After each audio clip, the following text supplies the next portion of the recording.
നിങ്ങൾ ഇത് കേട്ടോ? ഈ മോനെ ഞാനെടുത്ത് കുപ്പയിലിടും ഒരു ദിവസം, അതുവരെ ഉണ്ടാവും. കമ്പനിയുടെ ലെറ്റർ വന്നു. വാസന്തി പറഞ്ഞില്ലേ അച്ഛന് ബോംബെന്ന് കത്ത് വന്നത്? അതിന് ഞാനെന്ത് വേണം? നിങ്ങൾ ഇതിൽ കൊട്ടിപ്പാടി ഇരിക്കണം, വേറെന്ത് ചെയ്യാൻ? നിന്റെ ആങ്ങളുടെ കാര്യം എനിക്കെന്തറിയാൻ? ടൈപ്പിസ്റ്റ് ആയിരുന്ന ഏതോ ചട്ടക്കാരിയെ കല്യാണം കഴിച്ച് ബോംബെയിലാണെന്ന കഥ തന്നെ ഞാൻ അറിയുന്നത് എത്രയോ കഴിച്ചിട്ടാ.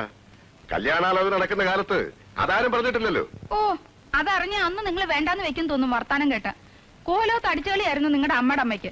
അതാരും ഞങ്ങളോട് ഒന്ന് പറഞ്ഞിട്ടില്ലല്ലോ. അപ്പോഴോ? ജോലി പോയി, പിന്നെ മാധവൻകുട്ടി കുടിച്ചു കുടിച്ചു മരിച്ചു എന്നൊക്കെ കേട്ടിട്ടുണ്ട്. എന്റെ ചില ബോംബെ ഫ്രണ്ട്സിന് ആളെ അറിയാമെന്നും പറയാറുണ്ട്, ഞാൻ സ്പെൻസറിലുള്ള കാലത്ത്.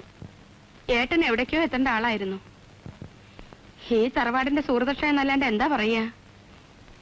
ഏട്ടനെ നശിപ്പിച്ചതായ അമ്മയാണ്. അമ്മേ, കുട്ടിമാമയുടെ ഈ മകക്ക് എന്ത് പ്രായമുണ്ട്? മരിക്കുമ്പോ ഒരു പെൺകുട്ടി ഉണ്ടായിരുന്നു എന്ന് പറഞ്ഞു കേട്ടിട്ടേ ഉള്ളൂ. ആർക്കപ്പൊ കൃത്യമായിട്ട് അറിയാം? നോക്കട്ടെ, 65. 66 ഞാൻ ബോംബെ വെറുതെ കണക്ക് കൂട്ടി ബുദ്ധിമാനാവാൻ നോക്കണ്ട, പറഞ്ഞേക്കാം. മാധവേട്ടന്റെ കുട്ടി ഉണ്ടായിരുന്നോ ഇല്ലെന്ന് നമുക്കറിയില്ല. അറിയാതെങ്ങനെ? മിറാണ്ട എന്നായിരുന്നല്ലേ അമ്മേ പേര് തന്നെ? റെക്കാർഡും പ്രകാരം കുട്ടിയുണ്ടോന്ന് അറിയില്ലാന്ന്.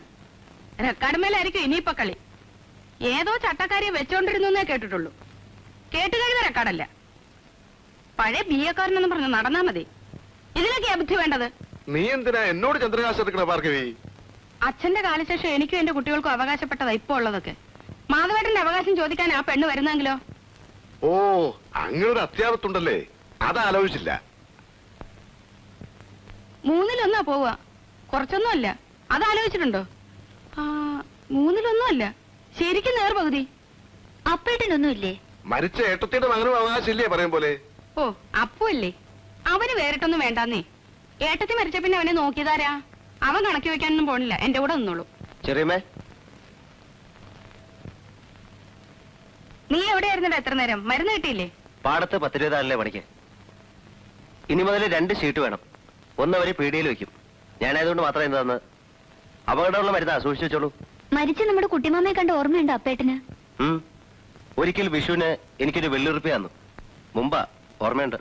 അമ്മാമ്മയുടെ മകൾ ഇങ്ങോട്ട് വരുന്നുണ്ടത്രേ. മുത്തശ്ശിന് കത്തുണ്ട്. എന്തിന്? നമ്മളെയൊക്കെ കാണാനാണത്രേ. എനിക്കാരെയും കാണണ്ട. ഇതിന്റെ തള്ള കാരണമല്ലേ മുത്തശ്ശൻ കുട്ടിമാമയെ ആട്ടി ഇറക്കിയത്. ആദ്യം മോള് വരും, പിന്നെ മോളെ തിരിഞ്ഞ് തള്ള വരും. ഇത് മച്ചൽ ഭഗവതിയെ കുടിവെച്ച വീടാ. ഇവിടെ ഒരു ക്രിസ്ത്യാനി പെണ്ണും കയറില്ല.